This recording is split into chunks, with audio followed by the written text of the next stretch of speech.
Welcome to another episode of Couch Coach, your favorite podcast featuring an all-star staff of the best to never do it.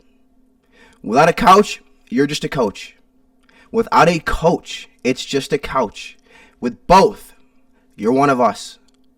Hit that like button, hit that subscribe button, and if you got something to say, leave a comment.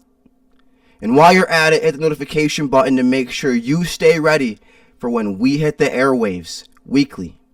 And for more, make sure to follow us on whatever platform you consume your content, whether on Instagram, Facebook, YouTube, TikTok, or X. Search Couch Coach Pod in your search bar and look for the green coach sitting on a green couch. You can't miss it. Now, if that was too much for you to remember, make sure to hit up that description for all the links to all our socials and our Couch Coach headquarters. Now, for your first Couch Coach, we have the one and only Mr. 500, Mr. Bountiful Harvest, Mr. They Ate My Wife, and now they're calling him Mr. One and Done, but he's a man of many names. He's a man of the people, but you can call him Jonny. I'm not Mr. 500 anymore. I'm not Mr. 500 anymore. I'm Mr. Scared, actually. I'm Mr. Trepidatious. I'm Mr. Anxious for what the future may hold, but hopefully it's something bright. Hey, listen, it's a safe space episode for you, Jonny. It's a safe space. Get it all out. Say what you got to say. This is life-changing stuff. Life-changing stuff today, man. Now, listen. For your last Couch Coach, we have yours truly, founder of Omnipresence Productions, co-founder of the Couch Coach Pod. Some call me Akira, some call me Commissioner, but you can call me Coogii. Now, can I get a rock chalk, Jayhawk, Jonny? Can I get a rock chalk? Rock chalk? I said, can I get a rock chalk? No, you only get one. Motherfucker. KU. Let's go. You know what the best part about wearing college jerseys pre-NIL is, Jonny? I realized this the other day. That you're not paying the players for them? No. If you get a good number, you can hold on to that jersey, and every 10 years you'll get another player that's a star that wears that same number. This was Andrew Wiggins' jersey. Now it's Darren Peterson's. Hey, look at that. Look at that, Jonny. But listen, let's get into it with our wild card weekend edition of the Couch Coach Chronicle, the segment where we react to games for the people, by the people. And now look, we've all seen a lot of football, but I'm going to come right out and say what we just witnessed over the last 72 hours wasn't just good. It was historic.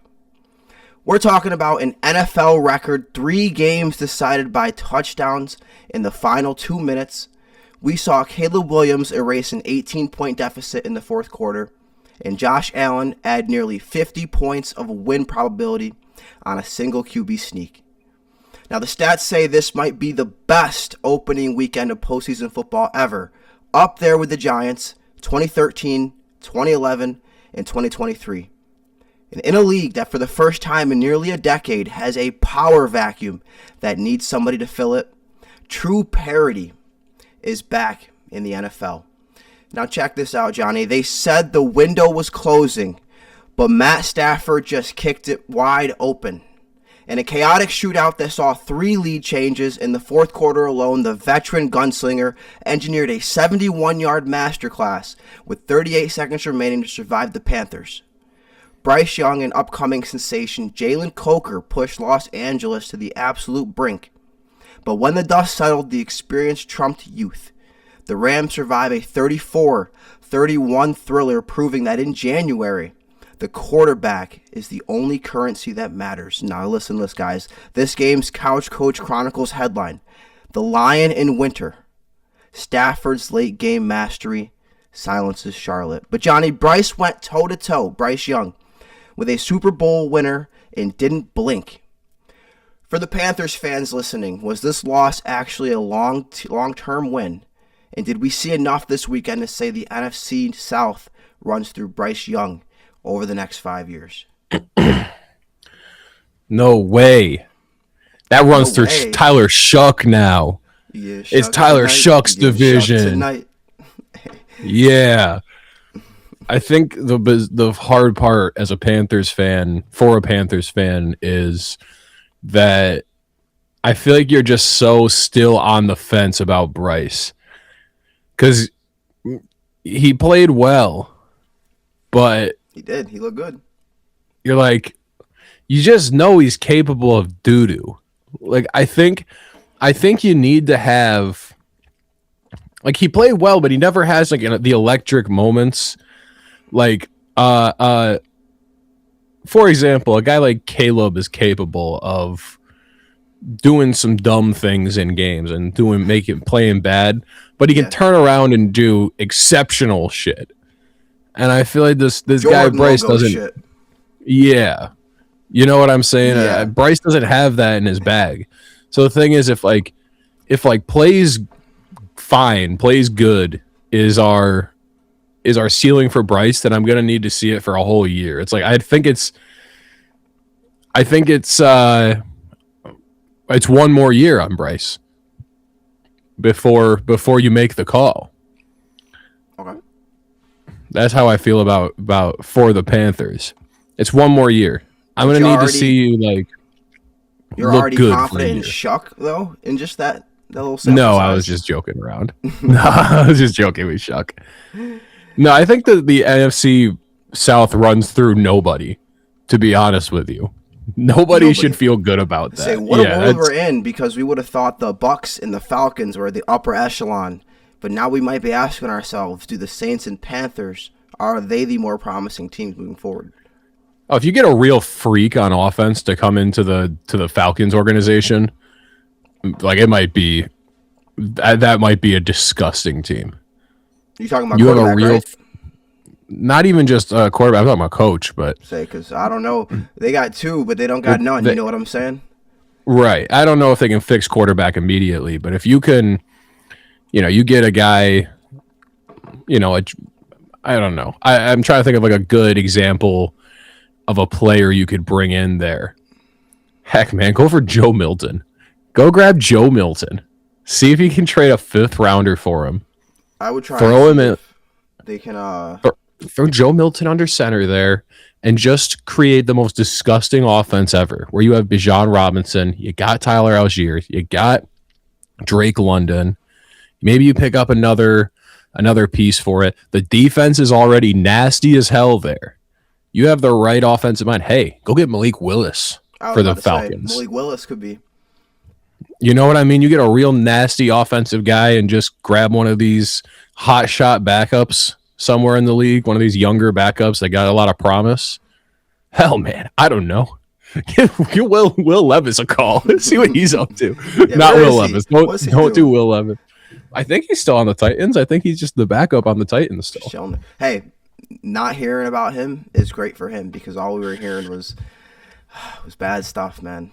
Turning bad plays into doo-doo. That's what he does. But yeah, I don't know. What are the guys? One of those like young hot shot guys. I would it'd be cool. Send Kirk packing with a couple firsts and get Justin Jefferson. You said hey, send. Oh, you're saying Send Kirk packing with a couple firsts, get Justin Jefferson. Pick a quarterback in the second. You might be able to leverage the fact that he could be disgruntled this year after going through with 9. You could argue him leaving would be funny as fuck, because now he's getting a quarterback over there if he's getting traded for Kirk. But no, I mean Kirk is hypothetical. Yeah. I don't think they need like a crazy wide receiver 1. They need like a wide receiver 2, just like a guy that's a little better than Darnell Mooney. And if Pitts sticks around and he's for real, like their defense is disgusting. So they have so many good young defensive players that you're like, all right, man, I don't know, the future's bright in Atlanta if they can just find a guy that they don't have to pay too much at QB. So all that to say, I think the NFC South runs through nobody. It's tough. I can't definitively say we've seen enough just yet. Like you said, That division is wide open, and not in a good way. Like the AFC West is typically wide open in a good way. Outside, the Chiefs dominate, but I'm saying like in the sense that they all can get enough wins to win a division if they can beat the Chiefs. Outside of the Raiders, but that division, it's just whoever loses less. Like right now, at least right now. But I think the Saints are scary, Johnny. They were feisty this year. I think Kellen you can Moore make an argument for all deserves- 4 teams that they could win it next year. Yeah, no, you're right. That's gonna be a tough prediction. It's gonna be a tough prediction. So no, not definitively, no. But I liked what I saw from Bryce, though. I liked what I saw, especially. Early in this game, it looked like the Rams were gonna kind of just dominate it, just control it from a possession standpoint, from a play standpoint. But now Panthers came back, and then that back and forth at the end, that might have been the best game of the weekend. I don't know for sure. We'll talk about the other ones, but I think that could have been up there for one of the best games this weekend, just in how it ended. Colby Parkinson with that touchdown at the end. But man, I'm telling you, this is beyond the question, but Jimmy, what's his name? The rookie receiver from Colorado, Jimmy Horn. Jimmy Horn. That drop, that could have been, bro, they would have been in field goal range damn near. That was tough because Bryce was leading him down the field. Like, he was coming down the field. It wasn't a great pass either, though. It was really low. It hit him in the hands. It did hit him in the hands, but it's not as egregious of a drop as. It's not as egregious of a drop as like AJ Brown or DK Metcalf or Devontae or Pukas. Pukas might be the worst. All 4 of them had some drops this week. Pukas might be the worst because Pukas was literally a touchdown, and it was. Yeah. Might have been in the face mask. I don't remember. He just boom, boom, boom, boom, boom, and dropped it and it fell out his face. I'm thinking of a different one, but yeah, no, it was. It was over the shoulder. It was like there, and he was, right in the breadbasket. Drops. From receivers that you usually don't see, dropping the ball. Outside of Jimmy Horn, he's a rookie, obviously, never been in that position his entire life. But yeah, if he makes that catch, though, I think we could have a different game. I was rooting for my pick. You already know it, Johnny.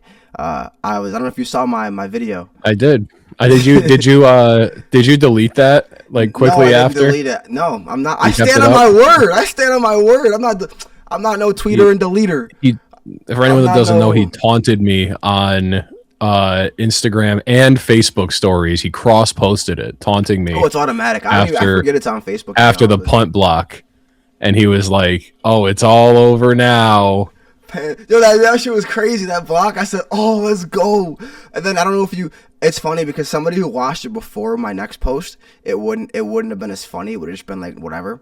But if you got to my story and you didn't even see that first post till after the game, you immediately went from that post to me going, "Jimmy Horn, Jimmy Horn. Congratulations, Los Angeles Rams." I was like, you made me look stupid. So it went from a post of me going, "Let's go Panthers," to not even 20 minutes later, yep, it's over. So, thanks, Jimmy Horn. But I think Bryce played well. So we'll see. But him, Tyler Shuck, they're the best 2 quarterbacks in that division. Outside of, we've seen Baker early this year, of course, but we got to see next year because he played a little bit suspect at the end of the season. So I don't even know what to think of Baker right now. But Johnny. Last question on this game, and we'll move on unless you have some other thoughts as well. But Matt Stafford just passed Kurt Warner in Rams playoff passing yards. That's crazy. He hasn't been there that long. If he leads this team, what's up? That's number 1 for the team all time? Playoff passing yards for the Rams, yeah, all time. Right. Yeah. Okay. If he leads this team to the Super Bowl, though, does he overtake Warner as the greatest quarterback in franchise history? Or does the greatest show on turf era still hold the crown? I think Stafford passes him because how good the greatest show on turf teams were. Plus, they only got 1. So, Stafford would have gotten 2. And, you don't have Marshall Faulk as well. Stafford's got. Kyrie Williams is close. No, he's not. You're smoking dick. What? Marshall Faulk's one of the best running backs in the history of the NFL. I don't know. Did you what? No. That's hey, Marshall Faulk didn't lead me to a face championship, so I don't know what you want me to say. No, yeah, you weren't you were like barely alive for it. You like weren't conscious yet when Marshall Faulk was playing. Marshall Faulk was like Christian McCaffrey before Christian McCaffrey. Okay. He was like the OG dual threat running back. Okay. Not complete OG, but like he was obscene. I think the debate's more interesting if he loses in the Super Bowl, because then they both will have went to one, lost in one. Yeah. I think the MVP would be well, did Kirk win MVP? Nah, he won Super Bowl MVP. I don't think. Yeah, Matt Stafford didn't win Super Bowl MVP, so I don't think Kurt ever won the MVP. He might have actually. I'm gonna get that checked. But you're right though. They're It actually might have been Marshall Faulk in the year that. You're right though. They have the team. I think I didn't watch The Greatest Show on Turf, as you obviously know. I wasn't that old, but from a no, he's got 2 MVPs. Yeah, he's got 2. God damn. Yep. He's already in the Hall of Fame, right? 99 and 01. Yeah, he's Hall of Fame. I was about to say he better be. 99 and 01. Okay. So yeah, he's got to So win. it would still be Warner. It'd still be Warner. He's got to win if it. He doesn't win. But you're right though. The team around him though is a lot more. It's better, but I also think they're ahead of the time more. Like the Rams, at one point, McVay was kind of ahead of the NFL, and he still is. He's groundbreaking, but they a lot of the NFL is just Sean McVay copycats. Like if you really think about it, the NFL is just Sean McVay, Andy Reid, and then throw out two defensive coaches that are top of the league, and they're all just copycats. Like so, but I think what they were doing at their time, the league couldn't even keep up. Like they were at an advantage schematically on what they were doing on offense. So, yeah, I don't know. That's tough. If he wins it, I think he's gonna have it. But if he loses, it's a debate. It's a debate. Is there any team right now in the NFL that has like a nickname? Like The Greatest Show on Turf? Yeah, or Saxonville, or the Legion of Boom, or the Steel Curtain, or the Purple Zone. People Eaters. Like, is there anything? Does that even exist anymore? Do we do that anymore? I don't think so. Has this league fallen so far That's that crazy. we don't have nicknames for teams We were talking anymore? about this with NBA nicknames too last year. Mm-hmm. And it's just nicknames, man. This new generation, bro, they're down with the 6'7". They don't want nicknames no more. Yeah, well, I think I'm trying to think like what the last really good team nickname was. I think it I think Saxonville. the Vikings, they might have threw one out there on like the last couple weeks of the season. They might have threw one out there for the Vikings, but I had never heard it until then. What? Not the Vikings, my bad. The Seahawks defense. They called it. Let me see here. Yeah, I don't know. I have it. I'm trying to think of like the last one I can think of, most recent. Oh, the Dark Side, which is kind of, I don't know. I mean, man, it's all right. It's not, like it's a name. Yeah. Is there any team? The only one I've heard of, they're the only one that exists. Maybe we become too cynical because the only ones I've heard are like people making fun of the team. Like people were calling the Lions the Legion of Whom because their whole defense would be injured. Yeah. Yeah, so you didn't know who any of the players were. The Legion of Whom? Yeah. No. Look how that worked out. Yeah, I don't know any nicknames to be honest with you. Broncos don't have one right now. We need to do that though. We need to have let's get all like the an fans, off-season. all the fans from all the teams. We got to get a vote. We just need to have them do a fan vote on nicknames, bro. We just need to get official. We do an nicknames off-season episode where we just team. work.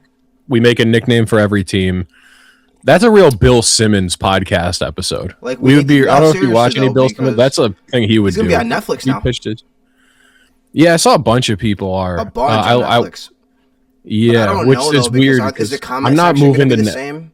Because I'm here. Yeah, for I'm not live moving chat. to Netflix. No, I'm not moving to Netflix for podcasts. I have Sorry, Netflix, but I'm not gonna watch the podcast. I already watch on YouTube. I do on too. Netflix. I'm saying I'm not opening Netflix for a podcast. I don't know who they focus group to think that's a good idea. I'm not going to open Netflix. Their strategy is if people usually will run, like for example, I have podcasts on 24/7, like in the background when I work all day. So like nightcap ends, I watch the arena ends, I watch Debo and Joe. That ends, I watch a Mel Robbins podcast or a Tony Robbins podcast or an Alex Ramosi podcast, right? As I'm just working. So if those are on Netflix, you know how much money you're racking up just having that shit in the background as somebody's working day. Watching a Tony Robbins podcast? Of course, baby. Of course. Come on now. Who do you think I am? Who do you think I am? I do know who you are. I know what you are. You know I do. Come on, Tony you know Robbins I do. You don't even got to question it. You know I'm a Tony Robbins nigga. I know. Yeah, you really are. I just Grant Brad Lee, Grant Cardone every now and then if he's saying Netflix. Their whole strategy is just devour everything. That's their strategy. Bro, they're gonna get Max. Devour everything. They're gonna get Max. They're trying to, but right now they're in a contested Paramount, right? with Paramount, Skydance or whatever the fuck it's called. Yeah, the parent company, but they're in a huge contest with them because Paramount came up with a hostile offer that was better than Netflix's, and now shareholders and all that. So we'll see. I really don't want Netflix to get control of Warner Brothers and all of their IP. That would be really bad. Netflix only makes bad shit. Oh my god! You seen any Netflix originals? Yeah. Have you seen Good Cop, Bad Cop? No, I haven't seen Good Cop, Bad Cop. Give it like 3 episodes, and if you hate it, I'll shut up about it. No, they have a couple of good things. Beef was good. You don't like Stranger Things? Beef. Stranger Things started solid. It's like good for the first 2.5 seasons, and by the end, it's terrible. By the end, they fully forgot what to do with all of their characters. I didn't even see the new season yet. They like you saw season 4 a couple years ago. Did you notice during season 4 that like 75% of the cast is doing nothing? That like they have nothing to do. They just had like me what hooked is on Mike? What does Mike do in season 4? I don't know, but they had me exactly, bro. The whole aspect with the Vecna and the sci-fi shit, bro. It just right. Because there's like the 4 soundtrack. characters Honestly, doing. If you get a good soundtrack, there's like 4 characters doing something cool in season 4, and then the rest of them they don't know what to do with them anymore. You heard it here first, guys. Right. Jonny is not for actors getting paid unless they have a main role. No, it's just no. I'm fine with actors getting paid, but like. Bro, Game of Thrones kept going with a cast that's like 3 times the size, and like they at least early on, and by the end it's terrible. No, they killed half them off.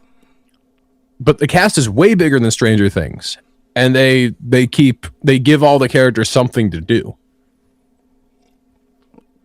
Okay, I don't know, man. I just think it's funny because they're saying we went from cable to now you got to buy all these different services to eventually we'll just have cable on stream. Because everyone's gonna have to buy one service and have everything, and it's gonna be a cable. It's gonna be a cable price where you're paying like $200 a month for that shit. But either way, so write it down. We'll write it down. Eventually, we'll do a NFL all teams in the league NFL nicknames podcast. Oh yeah. Because now that's we gotta get that going for real. But all of a sudden I'll just go. We got to get deep in the X for all the different teams, bro, and we just got to get it to them. Because if a fan likes it, that's like really popping in those chats, and they fuck with it, they might repeat that shit, and that shit can catch on. That's what I think. Because we got to get it going, man. We got to get it going. But anyway, we got more games. Jonny. This one was a heartbreaker for me. But for 33 years, the Buffalo Bills carried the weight of a road playoff curse. Not tonight, but you know what I'm saying. This weekend, Josh Allen put that curse on his back and smashed it into the turf. In a performance that defied physics, Allen scored 2 rushing touchdowns and played a flawless game through the air, carrying the Bills to a 27-24 grit and grind victory, while Trevor Lawrence crumbled under the pressure of the final minute. Allen soared, the drought is over, and the Bills are heading to Mile High. This game's Couch Coach Chronicle headline, Superman and Cleats, Josh Allen willed the Bills to history. But Jonny, the Jaguars ran the ball for nearly 7 yards a carry, but lost because of turnovers passing the ball. Did Liam Cohen outsmart himself by abandoning the run? Or do you have to trust your $275 million quarterback to win the game in the fourth quarter. You couldn't have run the ball at that point in the game. There wasn't enough time left. That's a fair point. So prior to that drive. Yeah, I think they were keeping it close the whole time. They gave up this, final. I mean, they gave up a 10-yard tush push. Hey, what are you gonna do? Crazy. And they got to stop with this fucking forward progress shit. They got to figure out when they're going to stop. That's all I could think too. I was like, that out, bro. I gotta be honest with you, and maybe this is just the Haley's husband hater in me, but I just go. I think any other quarterback in the entire league, they would call forward progress on that play. I really think they would have. I don't think any other quarterback in the NFL could have been pushed all the way to the end zone on that play. But they let him do it. It was the longest fucking tush push I've ever seen in my life. That's what I'm saying. They would never let Jalen Hurts do that. They would never let him do it. They would never let any of the teams that do it with their tight end. They would never do that with any other player except for him. There was a post and it said when Josh Allen tush pushes, and it was like employee of the month, and it was when Jalen Hurts tush pushes, call HR. Yeah, literally. That is true. But that's everything in the NFL. That's literally everything in the NFL. I told you my only hope this offseason or this postseason is that the Bills lose because they had to get an onside kick and they couldn't get it.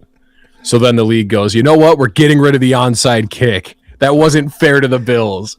That'd be the first time that you would be in support of a rule change because of the Bills. Yeah, because I never had a huge problem with the overtime rules, but I can admit that it's the way they're doing it now is better. It is. Like overtimes are more interesting now. I just don't like that they did it because the Bills complained about it. Just like I don't like that they added the virtual measurement because the Bills complained about it. Also, I'm going to get off topic. The virtual measurement is so stupid. It is the dumbest thing ever. Because I was explaining it. I'm watching it at my family down here's house.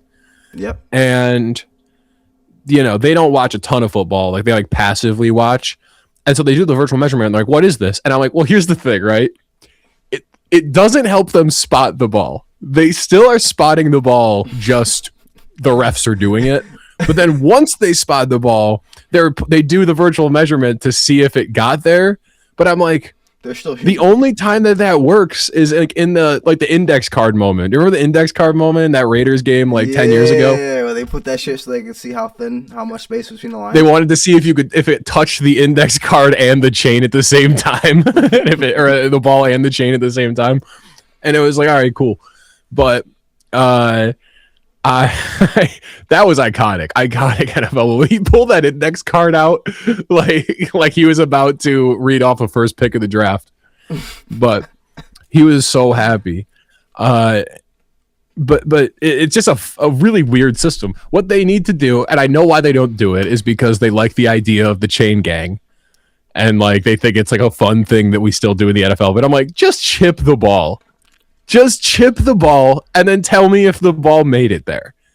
What are we doing here? They chip the balls in tennis. Right. Why does every other sport on the screen, yeah, they chip hockey pucks. They chip volleyballs. Just chip the ball. You have more money than God. Just do it. Just do it. Just do it. Nike, baby.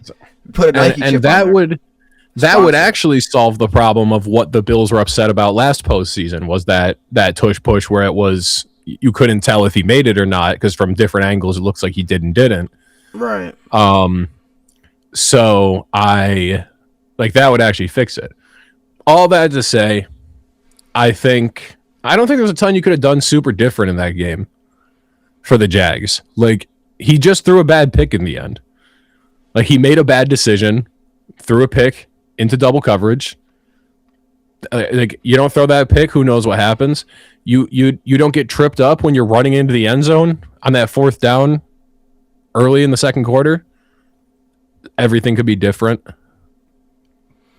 I don't think that it was really a coaching issue by Liam Cohen. I think you had your team in the position you would want to be in, which is with the ball down 3 with a minute on the clock and 2 timeouts. You know what I mean? Like, there you go. You can drive 25 yards and kick a field goal. You have Cam Little. Yeah. And that's the thing, Cam Little missed a field goal. Man, that's what got me thinking. That field goal could have been the difference. Because there was a whole debacle in the end of that half, too, where they were trying to figure out if it has enough time on the clock. You imagine if that was the difference in the game, and that was what their Bills were complaining about? Yeah. Oh, they would have, too. They would have, too. They would have easily. And so, anyway, I just think it was like, it really came down to one play, and Trevor Lawrence hadn't thrown a pick in over a month. Or he threw 1 pick in a month, I think, coming into this game. And then threw 2 today. And I think it was like he went 19 touchdowns and 1 pick in 5 or 6 games. And then he threw his second. He was cooking. And it was in the worst moment he could have thrown it. So it happens. He just got outplayed. He got outplayed by the better quarterback. As much. Hey, man, what are you going to do? It's the truth, look. We might be at the end of this season and go, we might have to just call him the best in the league at the end of the season. If he wins the Super Bowl, we have to. We have to be honest people here. If he wins the Super Bowl, we have to call him the best in the league. We got 3 weeks of hate watch left before we might get. It might get scary. But this week's we'll get to it. But this week's gonna be the best hate watch week because it's a hate and a win watch week. You know what I'm saying? Like, You get to really ultimate hate watch. Because we could be the ones that make them look silly. No Mahomes, no Burrow, no Jackson, and we gonna knock your ass out. And we get the lick back from last year. If he somehow beats the Broncos, no matter what, I will cheer for whoever he's against. It'd be the Jonny show. Yeah, I'll be happy with whoever he's against. The Texans, I think. They've already beat him. I think they're the perfect team to beat the Bills. But I think the Patriots, and we already know the Patriots is the more interesting. They got a better coach, so I would like to think that the third matchup is going to go in their favor.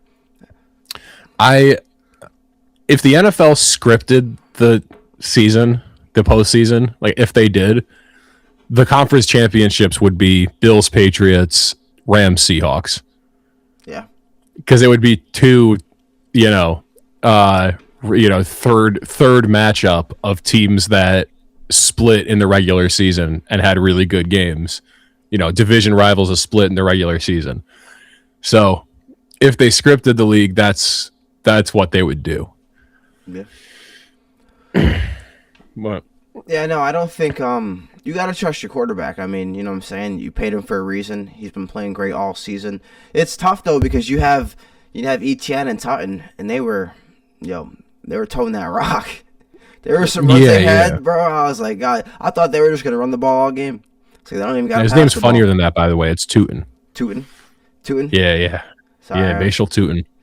But yeah, so, and then of course, right, you had the Bills first, the number 1 rush defense in the league, number 1 rush offense, and the Bills had the most rushing yards all time against number 1 rushing defense in the playoffs, only by a few. They had 80. Before that, the most all time was 75. Mm-hmm. So we'll see. They didn't, obviously, the Jags played a good game, but Josh Allen is good. And I hate to say it, Haley's husband. We talk a lot of shit about him, give him a lot of crap, but he hasn't gotten it done. But he gets it done. You know what I'm saying? Yeah. You know what I mean. He gets it done. No, yeah, he hasn't gotten it done though. So we'll see. We'll see. But yeah, he's going to Denver, Johnny, and the Bills go to Denver. Obviously, face number 1 seed Broncos. Keep in mind, this is 2nd ranked rush defense in the league. Buffalo just exercised their road demons. Denver's coming off a bye. Is the physical toll of this game? Allen limping, of course, right? Hit his hand on a helmet. Probably limping outside of that too. He's a warrior. He just plays through it all.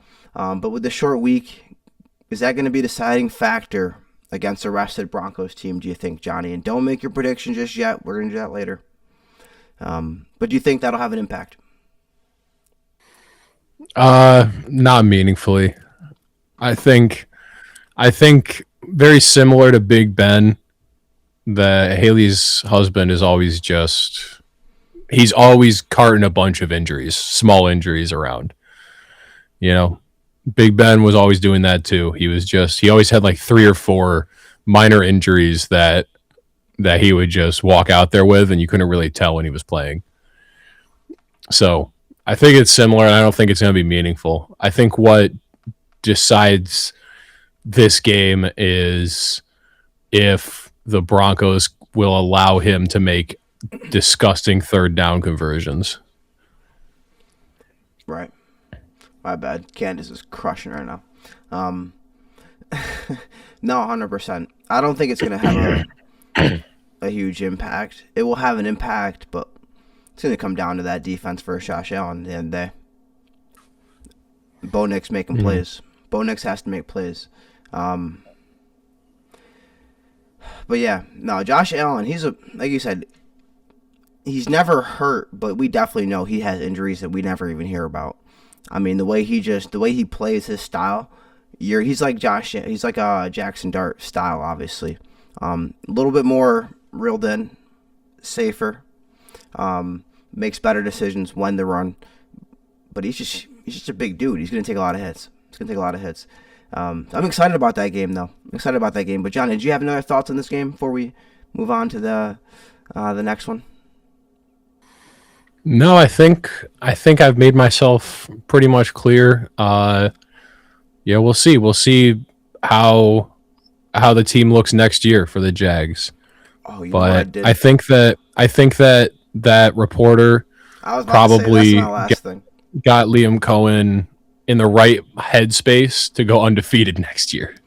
Bro, I got to get your opinion on that. Now, obviously, we're not credentialed professional media professionals, you know what I'm saying?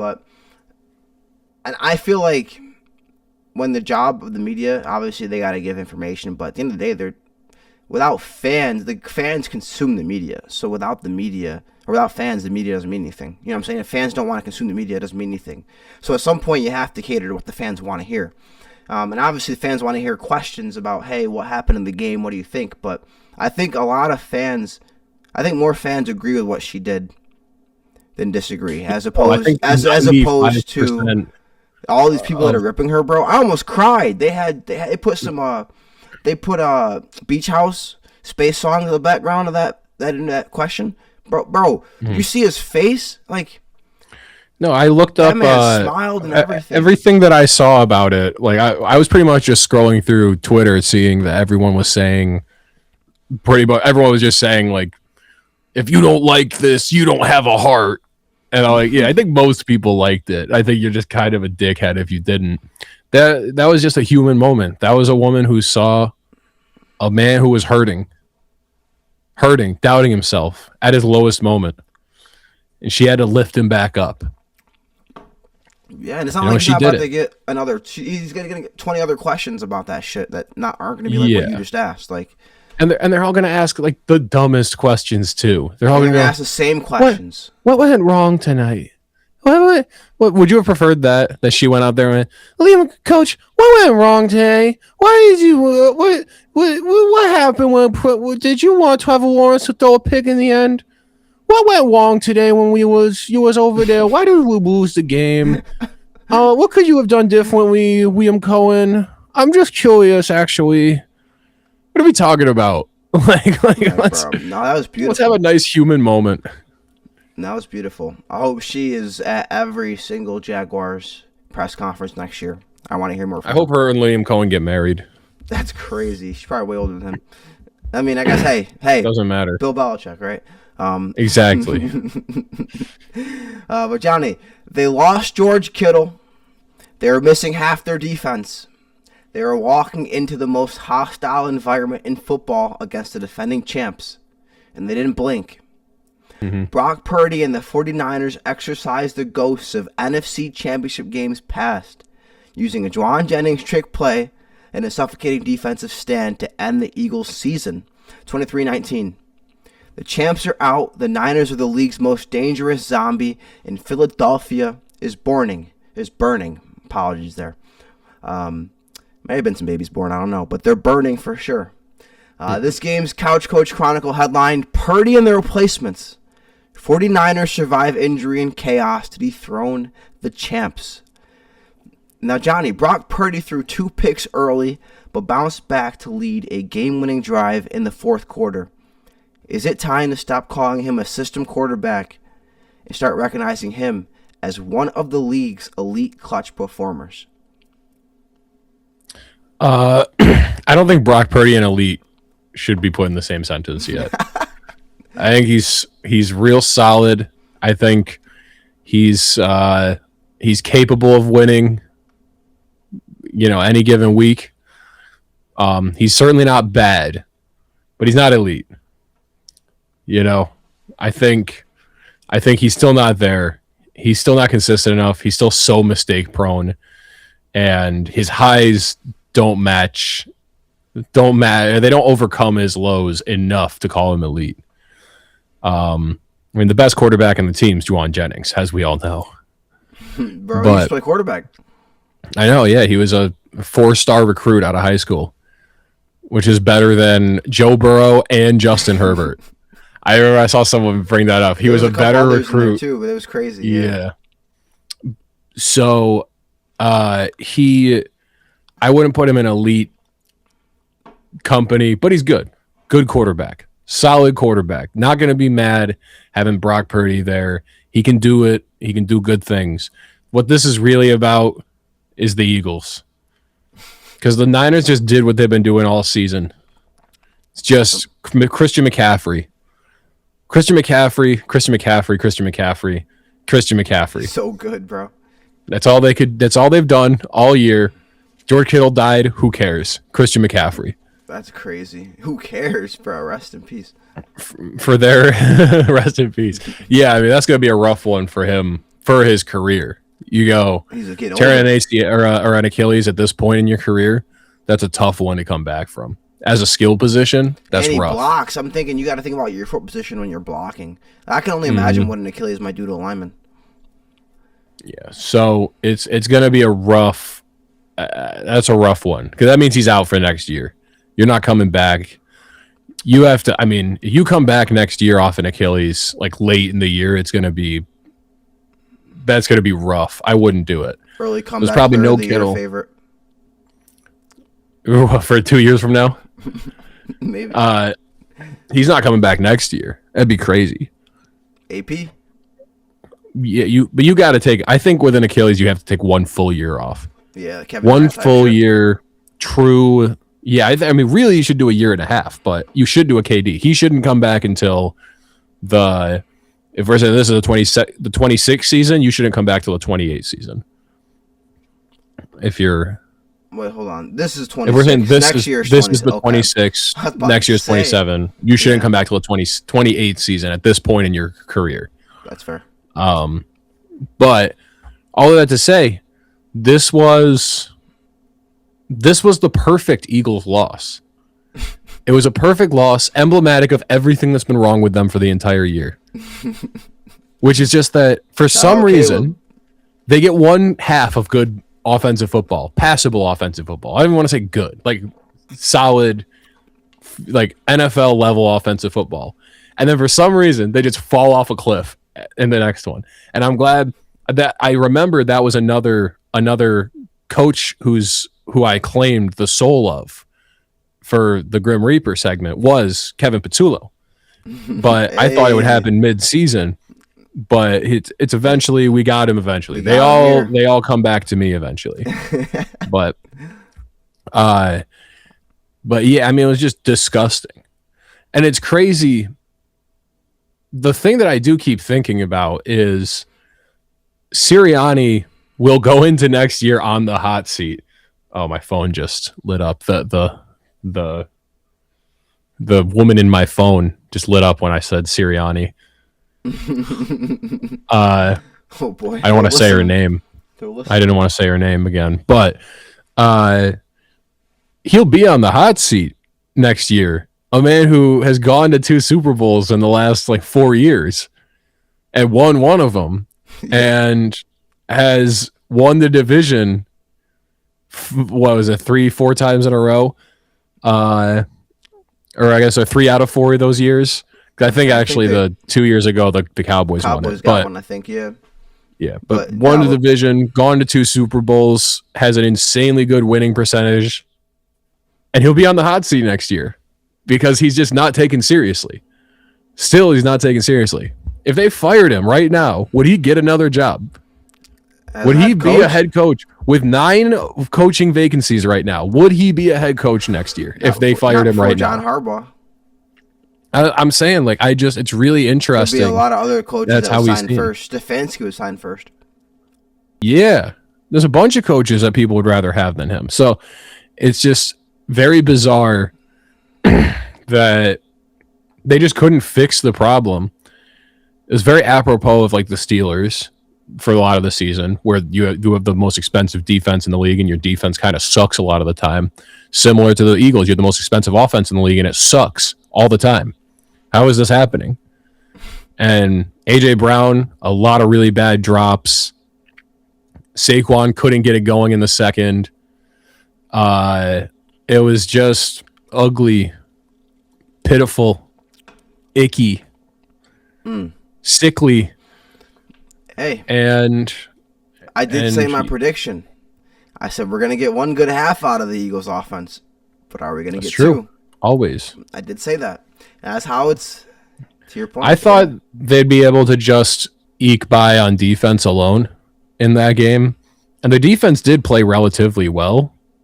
Yeah, they forced some picks early. Yeah, they played relatively well. Yeah. But it wasn't enough when your offense just sputters and stops producing completely every game. So, look, I think Howie's going to retool that team. They're going to ship out A.J. Brown. They're going to take whatever they get for A.J. Brown and turn it into the best pick of the entire draft. And they'll turn around and have still one of the best rosters in the league next year. And it'll just come down to, can somebody fix that offense? Which sounds crazy that offense needs fixing. I still can't really wrap my head around the fact that offense needs fixing, but it does. It does. They did set a playoff record, 4 drops on third down. So, focus issues, you got schematic issues, game plan issues, you got issues all around for that offense, outside of who's getting paid. Yeah. So, I think it's a very weird place to be in as the Eagles, but look, the one thing you can always count on is that Howie's going to make crazy moves. So they'll probably walk away with 5 first-round picks for A.J. Brown and, the soul of the GM of the other team.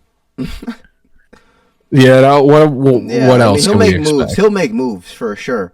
But you got to think he's going to make moves forever, and they only got 2 Super Bowls in the last. Listen, Howie, I've got A.J. Brown on my dynasty team, so just send him somewhere I can get some work out of him. All right? I need that. Minnesota send him to with 9? No. No. Send him to New England. Send him to New England. That's where I want him. Stephon Diggs and A.J. Brown? Who's number 1? A.J. Brown. What are we talking about? A.J. Brown's obviously better than the Stephon Diggs right now. Over Mr. Cardi B? Yes, over Mr. Stephon Diggs might be in jail next year. Bro, what are we talking about? You notice like 3 reports came out on the Patriots in the week between the playoffs starting and the end of the season? Yeah. Of like players, bro. Like, this shit happens. This is like this happens though. You got teams that are playing good now. Everybody wants a piece. Everybody's like, yo, I want to get it on this. Yes, and AJ Brown to the Patriots. Send him to heck, man. Send him to the Raiders and we'll give someone to Mendoza to throw the ball to. I'll take it. Whatever it is, send him somewhere that has a solid quarterback and no dominant number 1, pass happy team. I'd love that.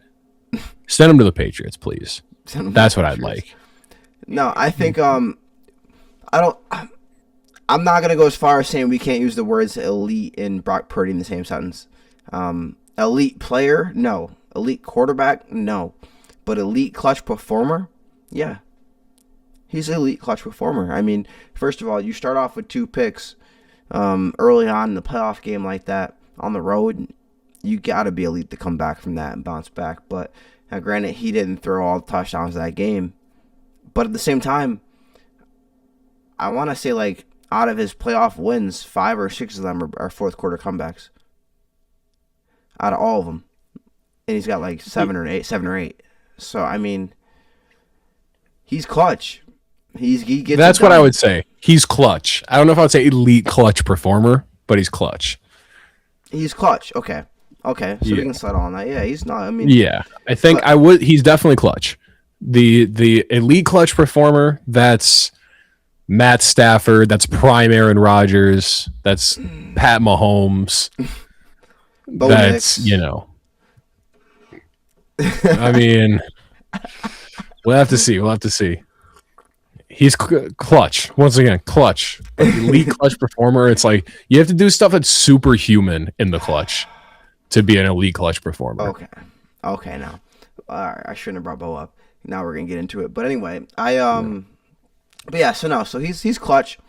He's clutch. But I mean, as far as this game, I think that Juwan Jennings TD just stole the soul. Of the Eagles. I mean, it was a wrap from. I mean, I don't think it was gonna be without that. It wasn't gonna be an Eagles win, but it was a wrap from there. And like you said, and like we both said, you need 2 halves of football, or at the very least 3 quarters. But you can't give me 2 quarters. You're not going to ever win. We're going to get to the next game. Before we get to the next game, Johnny, not even related to this game, something I saw today.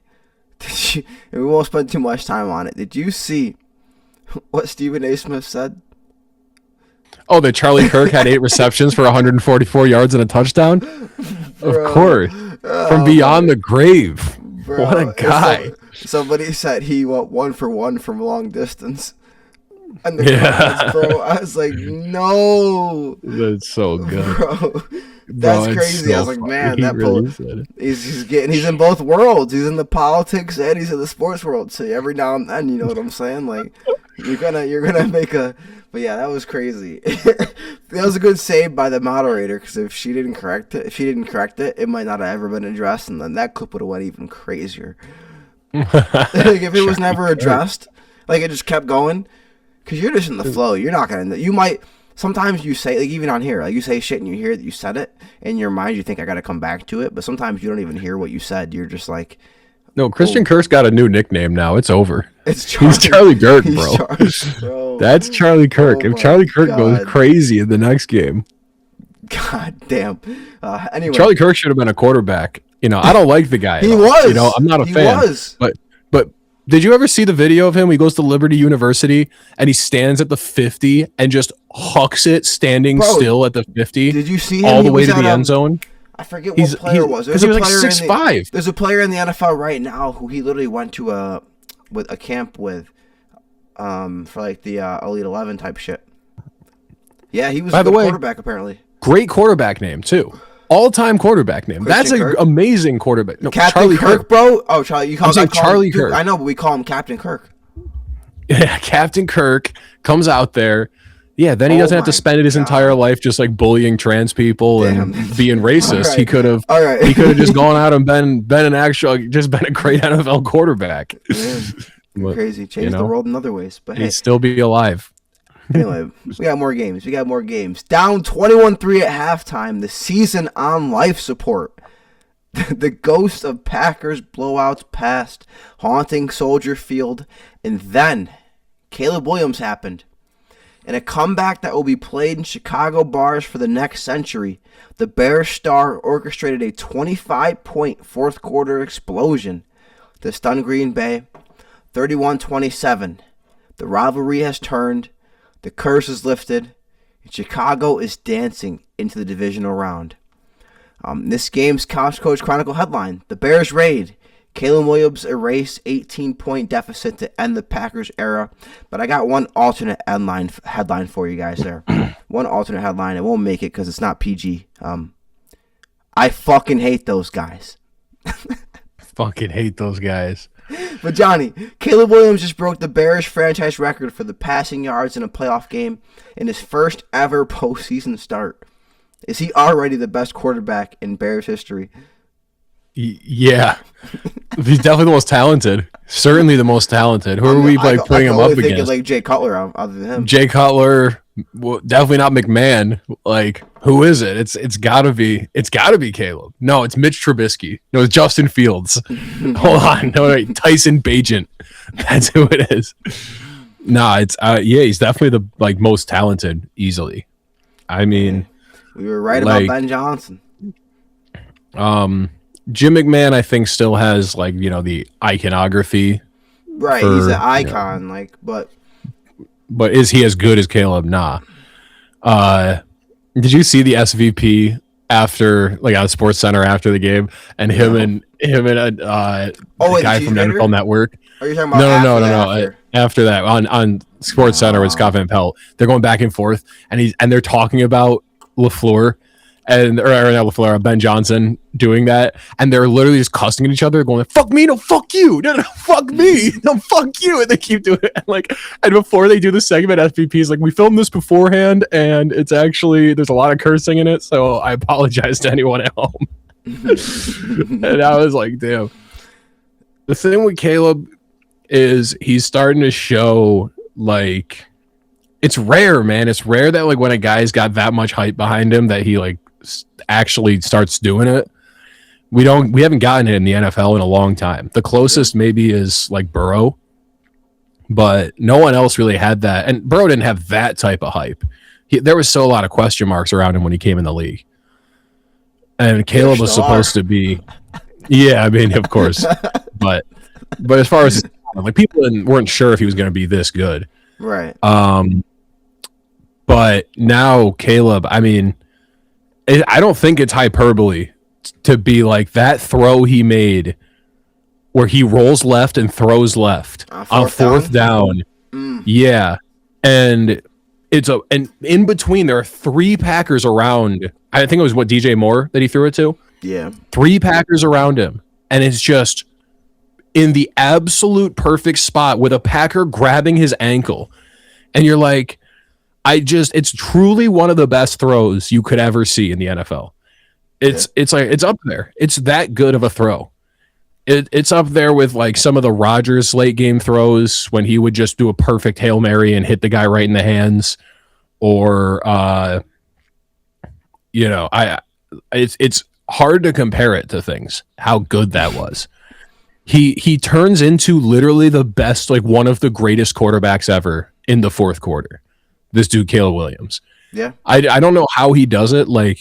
He could just play so mediocre and then just turns into, that's where I'm when I go elite clutch player. Oh, so he's an elite. Oh, okay. Yeah. Because he turns into one of when he plays in the fourth quarter, he looks like the best quarterback who's ever played in the NFL. So does Bo.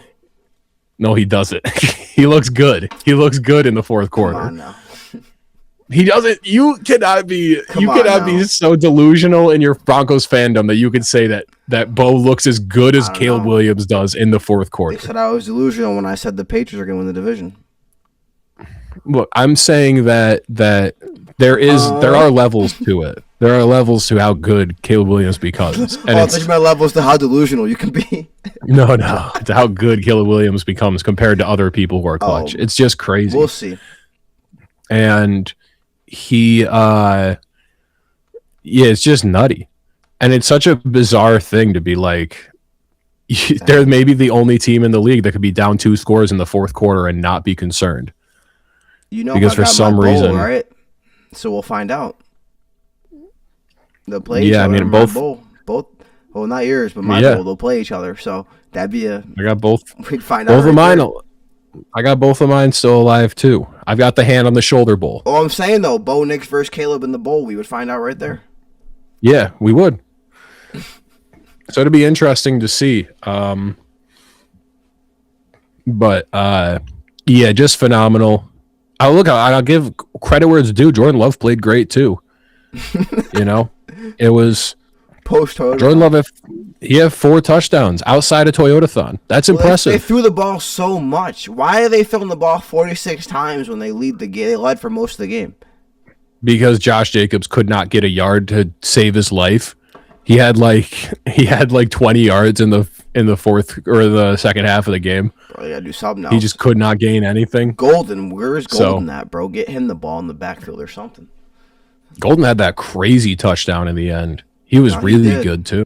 He did. So, but they got to get him more involved in other ways, though, outside of just going deep on people. Yeah, I mean, they got another, and I think they made the right decision not to keep LaFleur around.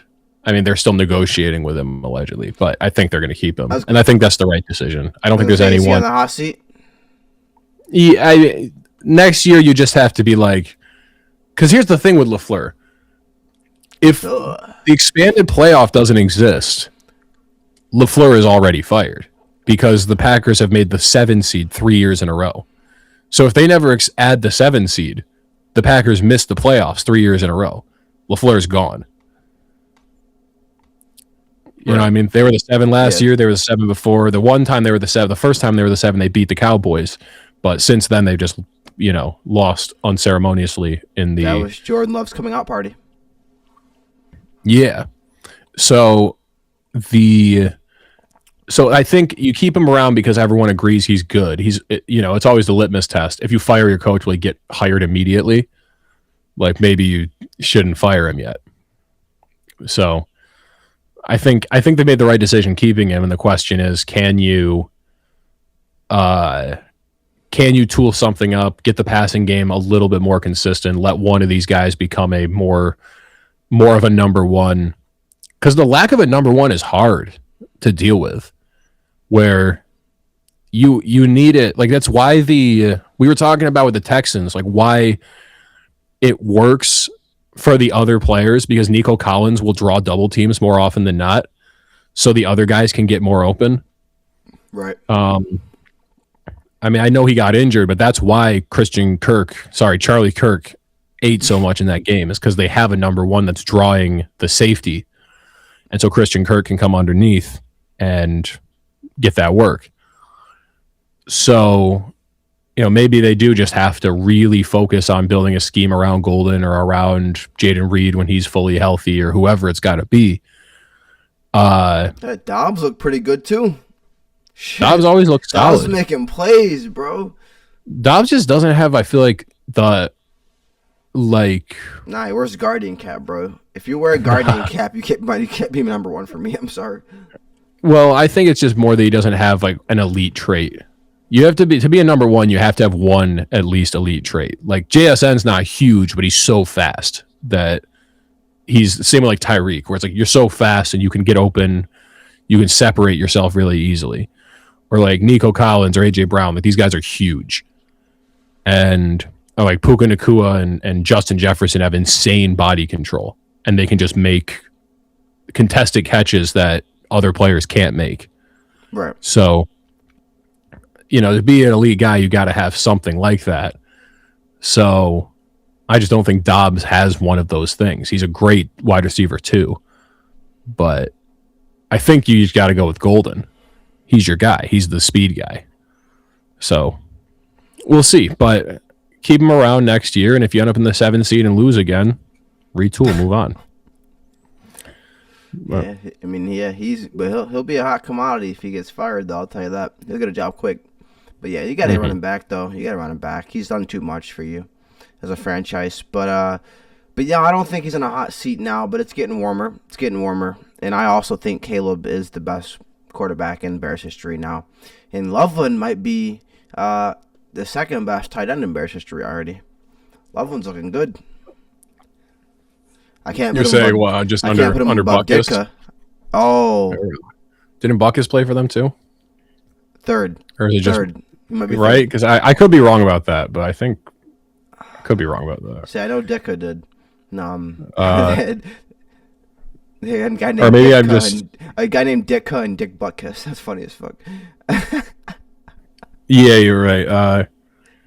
With the Buck, I got it mixed up in my head because Dick has the tight end. Buckus was a linebacker, but I just went Dick and Butt. They just got a little confused in my head. I got a little confused in my head. It happens on Couch Coach. Yeah, Dick and Butt get confused a little bit. You know how it would be. But yeah, no, Connor Loveland looking good though. And honestly, we haven't seen much from. We were talking about Tyler Warren being the top tight end in the game, and honestly, since we said that, we haven't really seen much. Now he has had a quarterback injury with Daniel Jones getting hurt and all that, but Now, Colston Loveland was better to finish the year out, definitely, than Tyler Warren was. So there'll be a big competition next year on who's going to be the edge on that with Warren versus Loveland.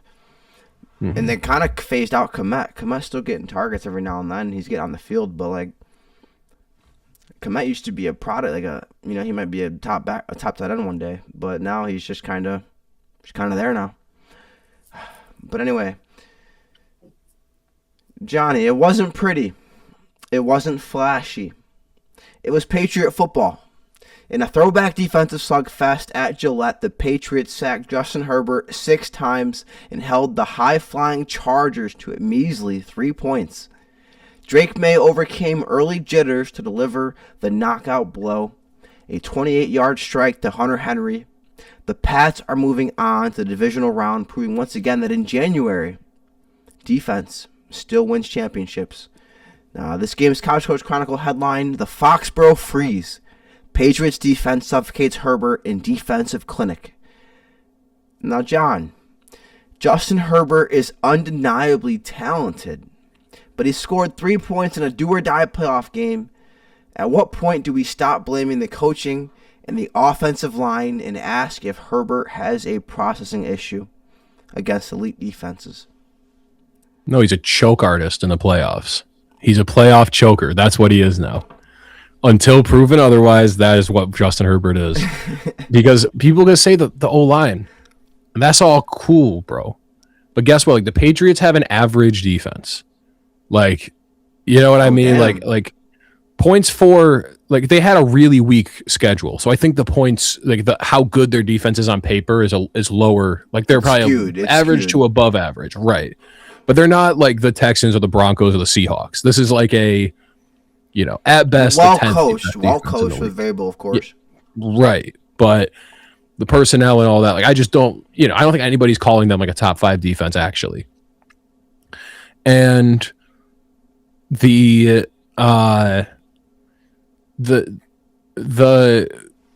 Chargers have had the same issues the whole season, that they've had a bad line all year, and Justin Herbert's been producing.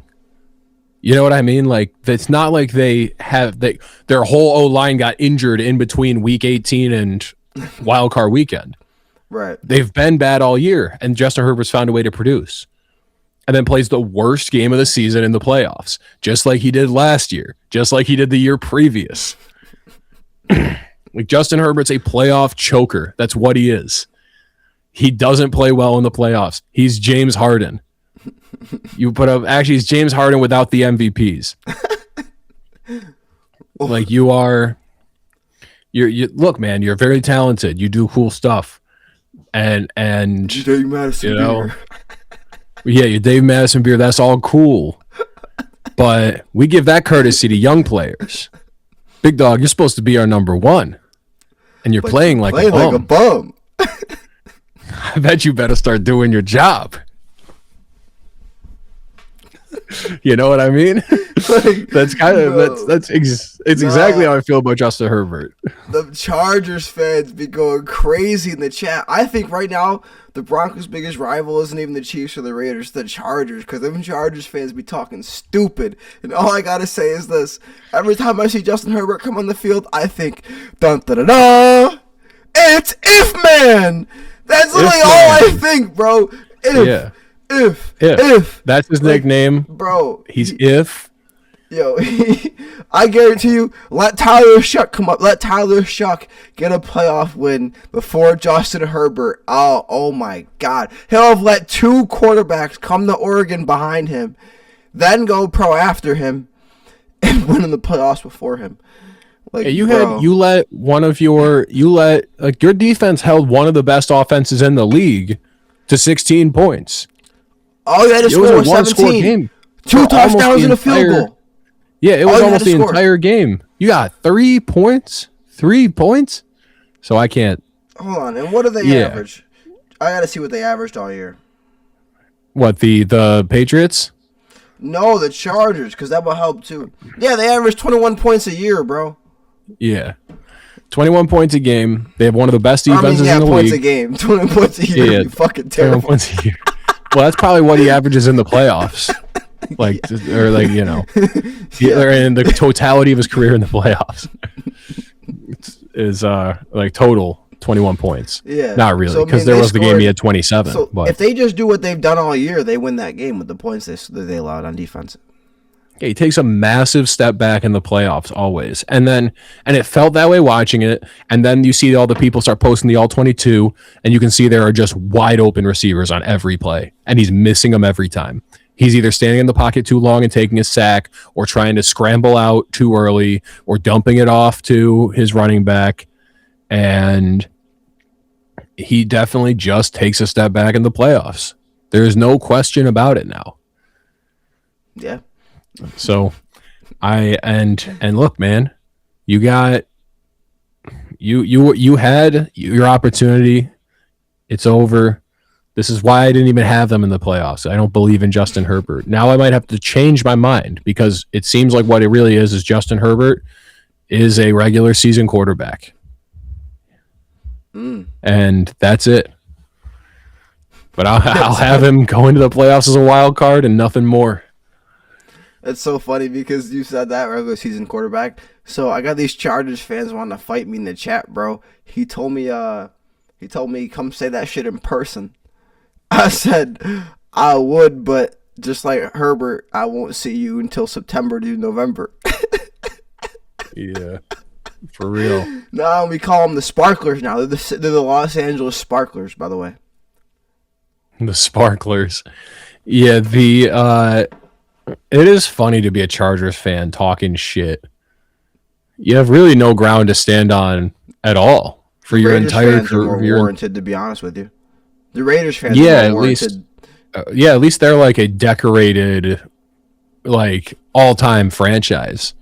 The Chargers are really known for collapses, bro. That's all they're known for. Yeah, injuries, collapse. Like they'll have like fucking seasons they go 6-2 and then miss the playoffs. They'll have years they make the playoffs, go 1 and done. They're just the collapse city.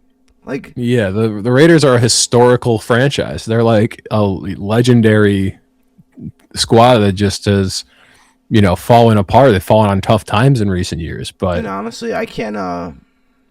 No one hates the Raiders. I think everyone's like chill with the Raiders. No, I just want you won't guys. catch me at a home game at the Raiders Stadium because I won't make it out alive. No. Well, you Las Vegas, Las Vegas might be different. In Vegas. Yeah, Las Vegas we're chilling. Say Oakland would be tough. Oakland, they'd shoot you in the head. Oakland had a reputation, bro. You don't even. You get stuck in the black hole and it's over. See, Philly throws eggs at you. Oakland stabs you. Yeah. They were. They're the black hole because you go in, you don't come out. Nah, that ass. Don't drink too much. You're obliterated. You got to get out cease alive. To exist. But yeah, no, Herbert Antimatter. I can't blame the offensive line, partly to what you said, Johnny, but also like he's had fine offensive lines in the past, and this same shit has happened. It's not like he's had a bad offensive line his entire career. No, he's had. Were they the best in the league? Probably not, but like they weren't. This is probably one of their worst years of offensive line in his career.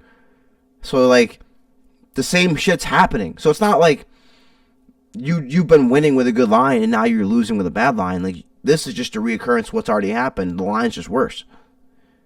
But hey, you got a Pro Bowl lineman, so I don't want to hear nothing. Fucking Joe Alt, man, that's some bullshit. Anyway, he wasn't there now, but yeah. But like next year, you come back, you got Rashawn Slater and Joe Alt, and it'll go, all right, what do we do now? Yeah, I mean, so we'll see. We'll get into it later, but they did make some changes, and maybe it'll help them, maybe it'll hurt them. But now Herbert is if man, bro. If man. I gotta post that meme with this video, but it's funny as fuck, man. Fuck the Chargers. I fucking hate the Chargers. I hate those guys. That'll be a running theme now. I fucking hate those guys. Last one, Johnny. Your favorite. Monday Night Football in Pittsburgh is supposed to be a coronation. Instead, it was a funeral. C.J. Stroud and the Texans walked into Acrisure Stadium and dismantled the Steelers 30-6 Aaron Rodgers looked every bit of his 42 years, turning the ball over twice for scores. And after the clock hit 0, the news broke. Mike Tomlin is stepping down. A historic era ends in silence while Houston's youth movement screams into the divisional round. In this game's Couch Coach Chronicle headline, the Steel City Funeral. Texans retire the Steelers and Tomlin. But Johnny, the Texans defense scored more touchdowns than the Steelers offense. Are the Texans the biggest threat in the AFC right now, considering their defense travels? I already fucking know your answer. I mean, you already know. Last week I said it. This week I stand by it. Texans defense is so good. It's ridiculous. I think they're my Super Bowl pick. Not to go there to win it, because they're still on that hot streak, 10 games in a row. They shut down every team they play. Now, here's the only wrinkle in that right now is that Nico Collins is probably out next game with a concussion. And it's his second of the season, so they're probably going to have to make sure he sits out. And he had 2 bad hits that game, too. The first one was bad, too, before the concussion. Yeah, so I thought that one might have put him out of the game. Yeah, but I think they got enough of these young guys. Like I said, they have 3 other Nico Collins, like mini Nicos on the team. So I think they'll be able to slot them in to some of his stuff and pick up the pieces. It's really just going to come down to, can Drake May overcome the Texans defense? But that's not what's important here. What's important here is the Pittsburgh Steelers, of course. Of course. That was a brutal game for me to watch. I'll tell you what. Before you get too far, okay. Say what you're going to say. Just don't dive too deep into the future of the Steelers. We're going to cover that later. But we are going to cover we're going to cover Mike Tomlin, of course, and what you're about to say. But just don't dive too deep into the next steps. All right. All I'll say is that I thought that game would be like 17-12, and for the Steelers offense to just be that bad, there were people that went, Aaron Rodgers is uniquely capable of beating the Texans because he gets the ball out so fast. Yeah, all right, man. All right, we definitely know that's not true. But Rodgers has a lot of that on him, because Rodgers literally, after DK dropped that ball, Rodgers didn't throw him the ball again. He just ignored him until like the very end of the game. Rodgers was getting pissed. He was getting pissed. Rodgers was tight as hell. And he was just doing these like just terrible choices on third down, like throwing at Jonnu Smith 8 yards behind the line to gain. You're just like, what is this? Like, are we trying to win this game? Like, but nothing worked. The offense, what was it? The best drive in the second half was 23 yards. It was pitiful the whole time, and then eventually the defense couldn't make up for it. The Texans defense outscored our offense on one play. And they had two of them things. Yeah, they had 2 of them, but they only needed 1 to outscore our offense. Would you have thrown the DK again, though, after that drop, bro? That was bad. Yes, he's your best receiver. That was a bad drop, bro. It doesn't matter. It does not That was matter. the one I was thinking about. You know what? You know what? His fucking forehead, bro. Matt Stafford should have just never thrown to Puka Nacua again after that drop. Oh wait, if he didn't, they would have lost the game. Nah, you're right. You're right. Stupid. I can't even argue with that. So it was dumb, and it just kind of was like, I think most coaches, unless you go out on top, you do go out on a wet fart of a game. Like, you don't get to go out happy. Most players don't either. Right. Like the last player to go out happy was what? Like Ray Lewis. Like, I still think I'm like, Peyton Manning. Yeah, Peyton Manning. Come on, no. The last one that gets to go out happy. Even Tom Brady. Wait, did Tom Brady retire after the Super Bowl, or did he lose next year? No, he lost to the Cowboys and then retired. Oh, damn. Mm-hmm. Cowboys boat raced them in the playoffs. It was like 40-10. It was disgusting. Oh, because Dan Cohen's D coordinator. Mm-hmm. And we were like, wow, he's good. Yeah, it was disgusting. It was, but it was just a bad way for it all to end. And it's not just like I kind of thought it would be the end of Tomlin, even though I didn't think he would step down, but I thought it would be one of those mutually agreeing to part ways. Him stepping down is actually best case scenario, and we'll get to that. But also for that to be likely the end of Aaron Rodgers' career, just like a terrible way for two like Hall of Famers to go out. To just be like, we're done now. 15.2% success rate, the worst of his career. Yeah, it was really just an ugly, bad watch.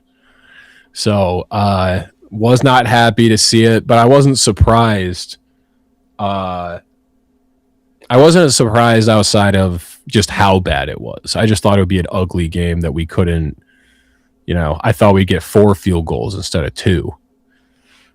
But, hey, that's, it's indicative of what the Steelers have been for a long time. And it's time to move on to something different, whatever that may be. Yeah, I mean, I'm not going to go as far as saying Texans are the biggest threat because you obviously know we got them boys in Mile High still. Of course. And they're the 1 seed for a reason. Come on now. But their defense is really good. It's really good. It's at least top 2. So, yeah, we'll see. We'll see. New England's going to be a tough test. It's going to be a tough test. I don't know who I got in that game because in my bracket, I didn't have that game happening.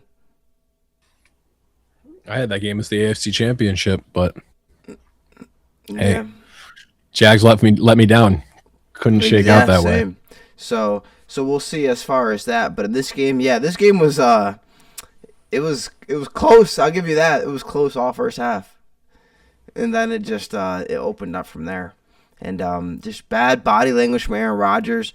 Like you said, Johnny, he was getting it out quick. The issue was he was getting it out so quick that he was throwing it deep, and his receivers were running flat routes and were running out routes, and he was throwing it up the field. And there was miscommunication across the board. I don't know if it was him or the receiver or play calling, but my biggest question mark, honestly, that defense is good, but I got more questions about the Texans coming out of this game than I had going into this game. CJ Stroud is a big question mark for me right now, Johnny. I love CJ, you know it. I'm Ohio State blood. I love CJ, but that boy looked a little scared. He looked a little nervous early on. That center in exchange with him and the shotgun, it was rough. Him and that center got to get it together because there were some. Mm-hmm. If the Steelers take advantage of some of those early turnovers or almost turnovers, he fumbled a lot in the early part of the game. If they do that against the Patriots, that shit's gonna be over in the second quarter. Yeah, it'll be interesting because the Patriots don't have the pass rush that the Steelers do. Regardless of how flawed the Steelers' back end is, their pass rush is still crazy. I mean, TJ was scaring them boys. TJ Herbig kept getting to him. Highsmith was getting to him. Like we have 3 just gnarly linebackers that were coming in there a lot. So I think that it was just a product of the Steelers getting there on the edge, and things were just out of sync, and it was loud and getting to him. But those are problems that can be fixed in the course of a week, because it's not like those are problems that plagued him all year, and it's not problems that he's had through his entire playoff history. It's not like he's been bad in the playoffs. Well, for most of his career, that was his first actually bad playoff game. That was his first road win, right? Though. Yeah, and that was that first actually bad playoff game. So if he just tightens it up a little bit, he's going against a defense that isn't going to be as aggressive attacking him. Then it could be a little different what we see from him. But at the end of the day, they live and die by that defense. Not worried about CJ then? No, I think that was a one-off. I'm a little worried. I'll give it like a 6. If he was doing this all season, I'd be worried. But it just kind of seemed like a one-off. Like the Steelers kind of, like I said, they bring you down to their level. They make you look bad. They make you look weird and out of sorts when you play them. So It's just what happens. Yeah. But last question on this one, Johnny, and again, not too deep on the future because we'll cover that in a second. But Mike Tomlin steps down with a Super Bowl ring and never having a losing season. But he hasn't won a playoff game in 9 years, 0-7 record. How do we grade his tenure? Is he a top 5 coach all time? Or did he underachieve with the talent that he had? Top 5 coach all time in the history of the NFL? No. But he is certainly a Hall of Famer. He could retire, like fully retire right now, and he's a Hall of Famer. It's not even a question. Giving him top 10? There's an argument for it. Like how long he was tenured for, how, the consistency of success that he had with the Super Bowl, with another Super Bowl appearance, and pulled off things that nobody else could have done. The Duck Hodges season, nothing short of miraculous. That he took that team to that shit was crazy. 8-8. Yo, he's married to that fucking country singer. Duck Hodges? Yeah. Oh, I don't know. I have no idea. I love that. You keep going. You keep going. So I think he's certainly a Hall of Famer. I think top 5 coach is hard to. You can't really say he's a top 5 coach all time because there are the Belichicks and Bill Walshes and Andy Reids of the world that have multiple rings and had true. I mean, Chuck Noll obviously is better all time than Mike Tomlin. So there are guys that had longer tenures with more success and more Super Bowls and reached higher ceilings more consistently. But he did something that probably will never be done again. In the fact that, like, who else is going to go 19 seasons and not ever have a losing season? I don't know if it'll ever happen again. You called that his streak was going to end this year, but you did also call that he would step down after it ended. So I don't know if you're right or wrong on that prediction. Yeah, 50-50. Like I said, I never thought that they would fire him, but I thought that it would be like they've mutually agreed to part ways. Yeah, it's Steelers tradition. All that means is we might have fired you, so just please be smart about this. Yeah, I don't think they would have fired him if he didn't. No, they wouldn't have fired him, but it means we're thinking about it. Like, there's reason to think about it now. And it's better for everybody if you just get out ahead of it. Years ahead. No, it had to happen. It had to happen. Like, it was. It's better on the franchise and on him too. And it's better for us the way that it happened. Well, yeah, because you got to get if he goes to coach, you get compensation for it because he's still under contract. Right. And I think that maybe was an implicit. I think that was maybe agreed upon by him and the Rooneys to kind of help the Steelers. Like they were like, yeah, that he was like, I'm good, but I'll step down, and then you guys can trade me for something if you have to. Yeah, if I decide to come back and coach. It's smart. I mean, the Saints got something for Sean Payton. The Saints are the Saints, obviously. They're improving, but as a team that's going to trade a pick, I'll say first point blank, like, I'll trade a first round for a coach because it's working out for Denver right now. So yeah, Tomlin is easily worth a first rounder. Easily worth a first round pick. Especially if you're one of them teams that, like, you just need a coach, but you're in the middle of the pack. Like, it's like a 10 through 20. Like, just trade that pick. Trade that pick. It's worth it. A good coach is worth a great player. But what are you giving him F through A plus on a grade? Like, for the entire career? Yeah, F through A plus. Probably say A. Okay. It's an A for a whole career. Yeah. I'll give him an A minus. But yeah, no, he had a great career. There was a point, it was so funny. I was talking to one of my friend's dad's a Steelers fan. And like 10 years ago, he was on the fire Mike Tomlin train. So it's just kind of funny how we got to this point. It's been an ongoing theme every other year for like a decade now. over that. I mean, I'm talking 2013. He was saying this. This is like 5 years into Tomlin's career there. Like people are calling for Tomlin. Yeah. So I mean, it's not easy being a Steelers coach because them fans can get crazy. But I just think for me the craziest thing is seeing the picture of him when he won the Super Bowl and like what he looked like because he was younger. And obviously, like, I was younger, so I didn't have a huge recollection of, like, oh, like, this dude looks like he's 25 versus he looks like he's 35 versus 45, right? Mm.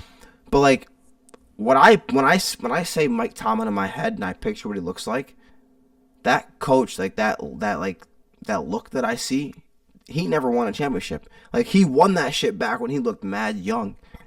Like he looked way different. He looked way different, like, if you look at the picture from when he won versus now than he does now. But, like, I picture the current version of Mike Tomlin. I'm like, that one never won a Super Bowl. That's crazy. But, like, the young hotshot coach that's, like, up and coming, he won one. So that's, yeah, I give him an A-, though. This game was rough, Johnny. I can't imagine it was very fun for you. Very fun for you to watch this game. But, hey, your prediction was correct. So there's that. I'm always a winner somehow. Check this out, guys. We have some good games this upcoming divisional round, and we have some picks to make. We're gonna make these rapid fire editions. We don't want to get too deep into these games. But last week we both went 4-2. The difference is you had the Rams, I had the Panthers, and I had the 49ers. You had the Eagles. But everything else was fairly even. Same losses, same wins, both 4-2. 8-4 combined record. We are above 500 for the first time all season. Look at that. That's how we do it. But we have the Buffalo Bills at the Denver Broncos for the first one there. And I could have swore I saw the Bills were favored, but on ESPN, Denver's -1.5. So, What do you got, Johnny? I am going to go with the Denver Broncos. This is a Haley's Husband Hate podcast, and we're not going to get any deeper than that. That's what this is. We doubt him. He's playing against a great defense in Mile High. Can't breathe. It's an excellent moment to choke. Listen, for me, it comes down to this. The Bills just got their first road playoff win in like 33 years. Before I was born. So, what are the odds that the Buffalo Bills do that 2 times in a row in that altitude against a team with rest? They got Josh Allen with a little bit of a finger injury. They got Terrell Barnard, DeMar Hamlin, who are going to be out potentially. Give me the Broncos, baby. Let's ride. Let's ride. Hopefully I didn't jinx us on that one. I got to knock on wood because Russell Wilson got me scarred. But let's ride, baby. Denver Broncos. Give me that. Broncos country. Let's ride. We got the 49ers at the Seahawks for the third matchup this year. And this is disrespectful. They're giving the 49ers 7.5 points. Hey, man. Crazy. The last time they played the Seahawks, I don't know if you remember, but they got 3 points. So I was watching the game with my dad, too. I was kind of upset. I was like, I was like, bang, bang, Niner gang, and they got fucked up. Yeah. That was ugly. That was an ugly one. And in that light, I'm going with the Seahawks, and I'm not going to overthink it too much. The Seahawks are an excellent defense with maybe the best receiver in the league, with two-headed monster rushing attack that seems to get better as the year's gone on. Barner looks good. They just seem to be ready to go. The only question mark is Darnold going to see ghosts? And I don't think he will, because there's not too many ghosts to see out there. And it's another Legion of Whom, if you ask me. So I think the Seahawks are going to comfortably win this game. So based off our initial bracket, I'm the only one who has a matchup this round that is predicted, because I realize the March Madness bracket works a lot easier when they don't reseed. when they Yeah, that's the reseeded. problem is they I reseed. looked at it and I was crossing out our teams and I was like, oh, they reseeded this whole shit. These matchups don't even make no sense. I'm gonna have to have Yeah. our assistant figure that shit out for the scoring, but because that's beyond my No, you'll just have to base it off of like who actually made it there. yeah, like potential You know what matchups. I And mean? obviously, if you get the Super Bowl winner, then obviously that gives you credit, like more favor. Yeah, but you just got to base on who actually did advance and who Honestly, didn't. though, You can't go off matchups. we both have the same championship game, or we both have the same Super Bowl. Oh no, Yeah. we don't. No, we don't. No, we don't. Broncos, Not Super Texans. Bowl, but we do have the same NFC championship. NFC. So, so now I got the question: do I want to go with what I already picked because I predicted this, or do I hedge my bets and get the points here, or lose them here and get them later? But that's not me, man. I know, Johnny, you're Mr. Hedge the Bet, but listen, man, I'm either lose twice or I'm gonna win twice. There's no in between. I'm sorry, Dad. Bang, bang, Niner gang. I hope you play good, but give me the Seahawks.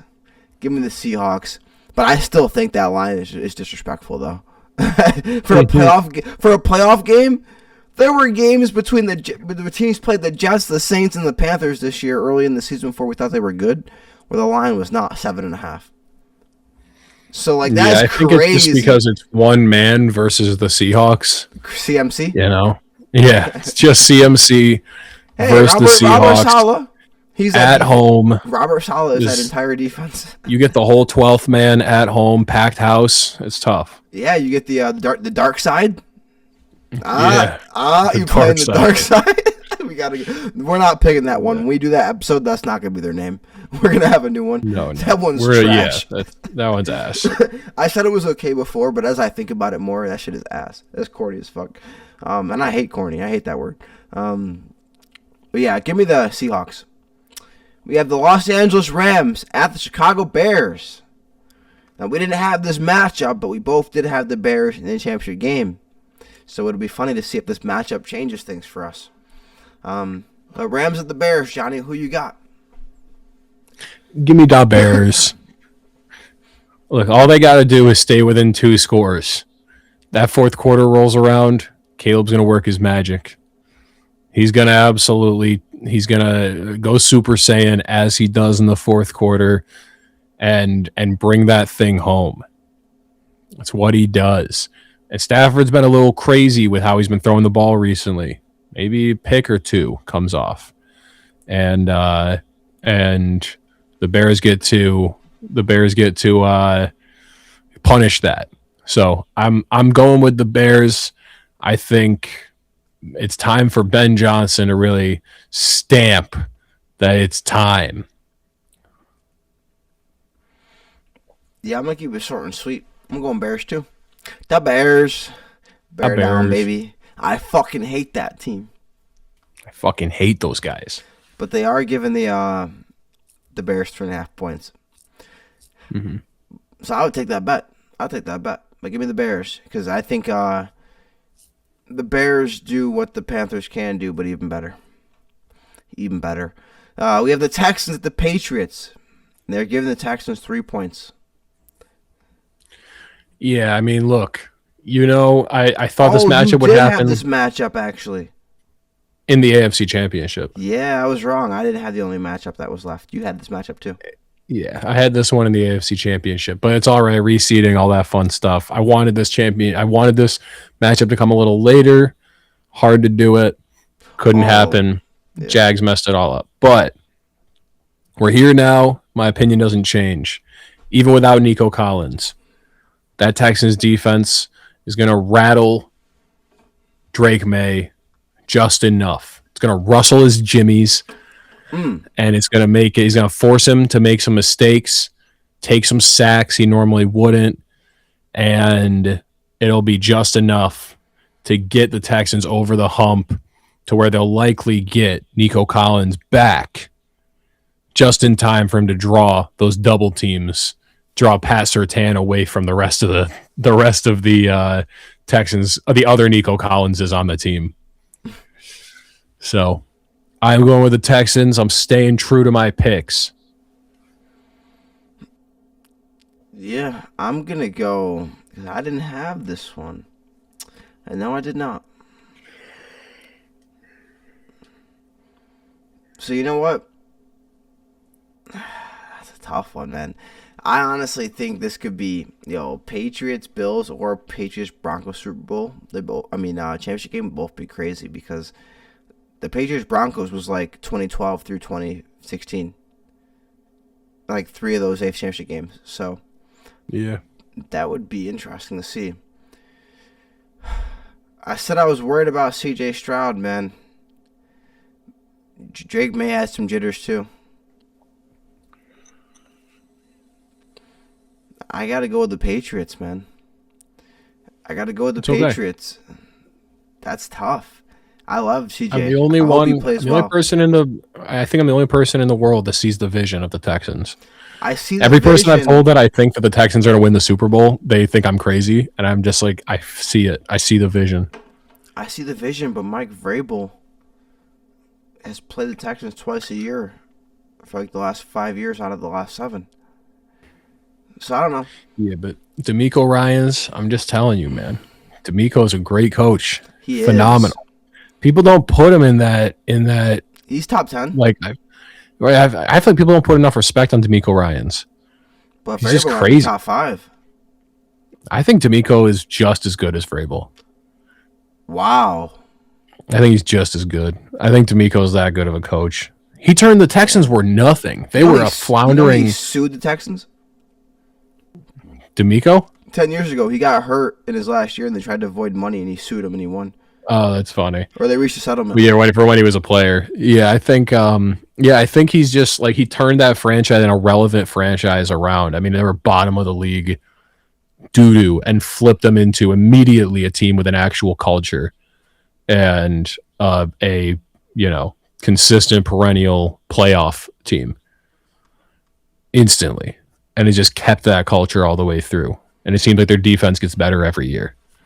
I think, like, he manages his side of the ball perfectly. So, with all that to say, yeah, I believe in D'Amico. I hear you. I'm going Patriots, but that'd be good though, because then I can beat you in these picks. You know what I'm saying? We can't tie now. Best match if we both go 0-4. It'd be terrible. Right. Somebody's got to get a win. You know what I'm saying? But give me the Patriots. But listen, guys, we're gonna rapid fire for this, Jonny. But check this out. It's time for Instant Replay, where we get behind the booth for when our viewers need coverage on the biggest stories in sports and around the culture from a different angle. This is where we're going to get a little bit more into it, Jonny. But Mike Tomlin steps down, of course. The standard is no longer the standard in Pittsburgh. In a move that shakes the very foundation of the AFC North, Mike Tomlin has stepped down as head coach of the Steelers after 19 seasons. Despite never having a losing record, the lack of playoff success over the last decade finally brought the curtain down on a Hall of Fame tenure. He leaves with a record of 193, 114, and 2 in 0 losing seasons, as we mentioned.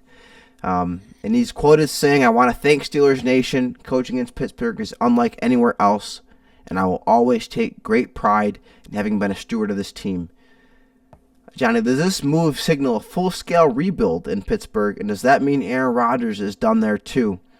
Who's the wildest candidate for coach you would like to see take over the job? Okay, so there's a lot of questions there.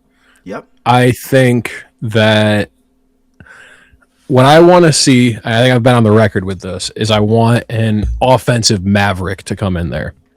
Young Sean McVay, Kyle Shanahan, one of these type of guys. Ben Johnson, like one of these offensive masterminds that's going to rebuild the team in his image. I want a guy that's aggressive, who is not afraid to do insane shit. Do I think this signals a rebuild? Let me tell you what, I hope so. I want someone to come in here with and what we really should do too is clear out the front office, do a full flip on this team, go have someone come in and go, you have absolute control. You can Nobody is untouchable. You can trade anyone for anything. Rebuild this team in your image. Bring in the young guys you want to bring in. Build up draft capital. Get your quarterback. Build your team, and bring us back to the promised land. We've seen coaches flip teams around completely in a year. It's happened. That's what I'm hoping. I will take winning 4 games next year if that's what it takes. So who am I looking at? I'm hoping for a Clint Kubiak type. I would like the offensive mind of Cliff Kingsbury with some actual leadership abilities. Like, I like Cliff Kingsbury's way he thinks about offense, but we already know he's not a leader like that. Right. You want somebody that can fully come in and establish a culture and build the team and the image he wants it to be. What I don't want are the people that are like, wouldn't it be cool if the Steelers got John Harbaugh? That's a lateral move. Like, that is like, you're getting the same type of deal as you had with Tomlin. Like, that's not what the Steelers need. You'd rather take a backwards move today for a farther move in the future. Exactly. I don't want a lateral move, and I want somebody that's going to come in there and gut the team. Gut it, rebuild it. We already have a lot of picks. We got 7 picks in the first 4 rounds. Let's get more. Let's find our guy. I mean, it's time to get aggressive and build with a image in mind for the future, whatever that looks like. But that's going to mean getting Jalen Ramsey out of there, getting TJ out of there, moving off maybe Highsmith, and because Highsmith's worth a lot more than maybe even TJ is, because of how his youth. Like, you got to consider moving DK. Like, you got to consider all of it. Whatever's on the table, whatever makes sense. Jonnu Smith, like, whatever it is, all of this has to be on the table to gut this and rebuild it from the jump. Because what we don't want to have is some guy come in, pick up where Tomlin left off, and find some random QB and go, let's do it, let's run it back. That's not what I want. I want this to be a new team built in a new guy's image. So whatever that takes. I don't want Mike McCarthy. Please God, I don't want Arthur Smith. Matt LaFleur? We don't. What? Matt LaFleur? LaFleur would be great. I just don't think he's going to be available. Trade Tomlin for LaFleur. Yeah, I don't know if that's going to work, but it would be cool. But I don't know if Tomlin wants to start coaching immediately again. We'll see, but yeah, and if we get to trade Tomlin, if that works out, if that's what he wants to do, is go somewhere new, I'll respect him a lot for giving us that opportunity. So, but I think it has to be a new era. You got to build you can't build to be immediately competitive, but what you can build for is to be when Lamar and Joe Burrow and these guys are 32, you have a 24 or 25-year-old quarterback that's been in the league for a couple years and is ready to go and is ready to take the AFC North. So with all that to say, I just want an aggressive dictator of a head coach to come in. Donald Trump? No, I agree with you. I'll let you handle that one because you're the resident Steelers fan here. And yeah, I think they got to rebuild. They got to rebuild as well. They got to just start it over because they've been putting the Band-Aid over bullet wounds, and it's not healing them. It's just kind of covering it up. But Johnny, J.J. Watt admits that he is jealous of his brothers. So J.J. Watt got vulnerable on national TV last night, and during the Manning cast, he admitted he's jealous that his brothers T.J. and Derek got to play together in Pittsburgh while he spent his prime in Houston. It was a rare, honest moment from a legend realizing he missed out on the family reunion. Now, Johnny, is the Watt family the greatest sibling dynasty in NFL history? The greatest sibling dynasty in NFL history. I think the only thing that really compares is The Surtains? the Kelce's, probably. Siblings specifically? Dad and son? Yes, it's got it. No, dad and son's not siblings. Oh, fuck. Siblings specifically, I guess it's probably only the Woodsons. Charles and Rod Woodson? Rod was related to him? I believe so, right? I've always been under the impression they're related. If they're not, then I've just like kind of thought they always were. The Kelce's might be the winner though. All right, let's see. Hold on. I could be wrong. I thought they were related, but hold on.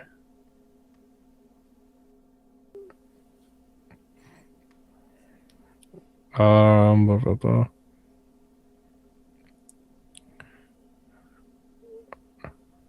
Are they? I'm looking. I don't know. I kind of. Maybe they're not related. I thought they were. Oh, hold on. Oh, wait. Yeah, I gotta go Kelce's. No, they're not. Okay, the Woodsons are not. I always thought they were related. I thought they were like half brothers or something, but nah. That if not them, then there was one other one that popped in my head. Oh, the Sharps. Oh, you're right. Shannon and Sterling. The Mannings too. And the Mannings. Oh, you literally said on the Manning cast. That's so funny. Yeah, I mean, because it's got to be guys that both went. I always thought the Woodsons were related, so I was gonna say it's got to be two guys that went to the Hall of Fame. So, like TJ and JJ will obviously both be Hall of Famers. Derek's not gonna be one, but yeah. No, if he doesn't count, we're not talking about Derek. Derek's just hanging around. Yeah, obviously Travis and Jason. It's probably Travis and Jason because they both have a claim at the best of all time at their position. Yeah. Whereas like JJ has a claim for the best of all time, but TJ really doesn't. So Aiden has some type of claim, but Eli doesn't. Eli certainly doesn't. And Eli might not even be a Hall of Famer. And yeah, and then what was the last one I said? Oh, and then Shannon has a claim. Sterling definitely doesn't. So it's like I would say that it's probably Travis and Jason are the best. But the Watts are up there. No, they're up there. They're up there. Johnny, for the low price of $1, you too can fear for your life. A British tourist in India went viral after hopping on a carnival swing ride, only to realize mid-air there were 0 seatbelts or harnesses. His scream is the universal sound of a man realizing 80 rupees doesn't buy you OSHA compliance, OSHA, for people out there. It's the scariest minute on the internet. No, Johnny, is the thrill of a ride actually better when you know there's a legitimate 50-50 chance that you fly off? 50-50 is a bit much, right? Yeah, I'm dying 50-50 is a bit much. Yeah. No, I don't think it's better if you have a 50% chance to mangle your corpse. I think probably not, right? No. No, definitely not. No. And they also asked what the sketchiest carnival ride ever was. And for me, all I can think about, 2, the Jackrabbit. The Jackrabbit, yeah. Famous wooden roller coaster in upstate New York. Made an impression on my life. And then also, I went on this ride in Sylvan Beach, bro. That was so creaky. I thought I was going to die. It was so I think the sketchiest carnival ride for me is certainly the spinning the UFO, the spinning UFO. I puked in that shit, bro. I'm like, it's sketchy as fuck, bro. You're like, it's not because you'll get injured, but like, I just think what it really is like there are the people that like try to stand up straight in it whenever you go in. There's like a guy that wants to like, You ever see those guys? The guys that stand on the wall and they're like, "Look at me!" Yeah, and they're walking around, and you're like, "You're gonna slip and fall and land on somebody and break their nose." You're gonna hit me. You gotta chill. Yeah, so I'm like, that's the sketchiest probably, but God bless America that we can have all of these things. All right, G-Worm, we'll get you out of here, Johnny. Shared sauna bonding. In a world of digital noise, the latest trend is sweating in silence. A viral story is highlighting the culture shock of German sauna culture, where strangers sit naked in silence to bond. It's being hailed as the ultimate cure for loneliness, but for many of us, sitting silently naked with strangers is literally a recurring nightmare. So, Johnny, could you handle the German sauna culture, or are you keeping your towel firmly on? If it's like if it's only dudes, I'm not going. Say, are there bitches in there? Are there bitches in there like, too? Yeah, like we can all like. It'd be cool if it's a co-ed. We're all just hanging out naked. Then I'm fine. But I'm not like, yeah, bro. Like, what am I doing here? Like that's. Hey, you're gonna go hang out naked with a bunch of random guys that you don't know. I'm good. You think it's hot? But if there is some camaraderie that, if there's a camaraderie of all genders all together, then it's fine. An orgy, bro. I'm not even saying an orgy, but I'm just saying like once again, like if you're going into an all male naked sauna, like that, gay. You're implying, you know what I'm saying? Like you're gay, and there's nothing wrong with that. But I'm saying like that's what that is. Like you're obviously you're like, yeah, I want to. It's like if you go to a. Are you ever that lonely? Like you're like, I just gotta be around. If you go to a male strip club and you're like, no, it's fine. We're just guys being dudes. Like, nah, bro, you're gay, and that's what that is. Cool. But you want to see dudes? You want to see dudes without their clothes on? That's like, so. That's all I'm saying. Yeah, no, I'm keeping the towel on. Unless it's co-ed, then I might have to, you know what I'm saying?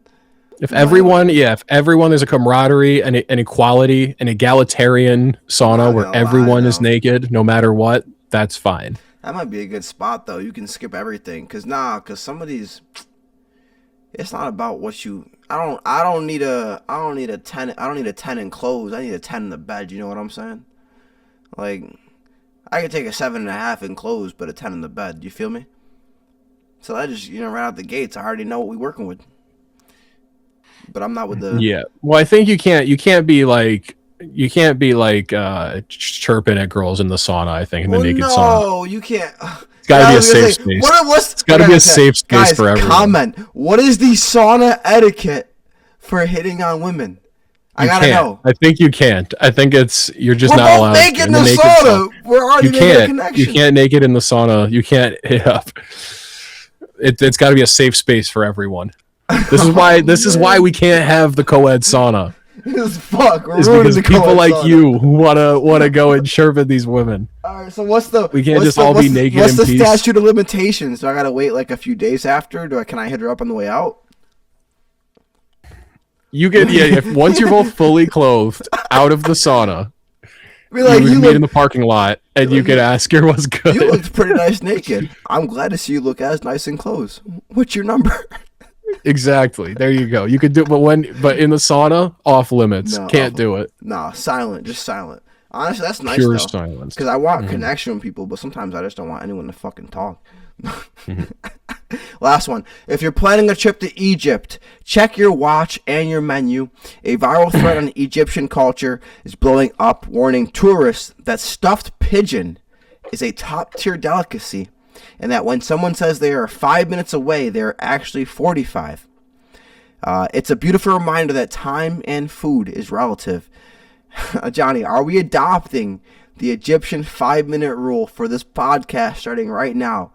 And should the world adopt the 5-minute Egyptian rule? No, it seems like it's... You already know what I'm going to say. Look, man, I feel like it's just confusing.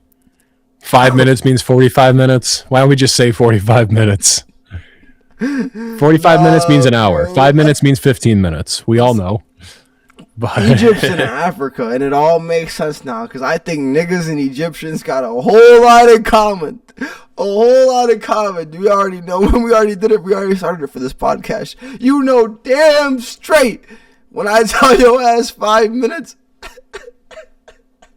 Wouldn't it be funny if I just said exactly what you said? That was my answer.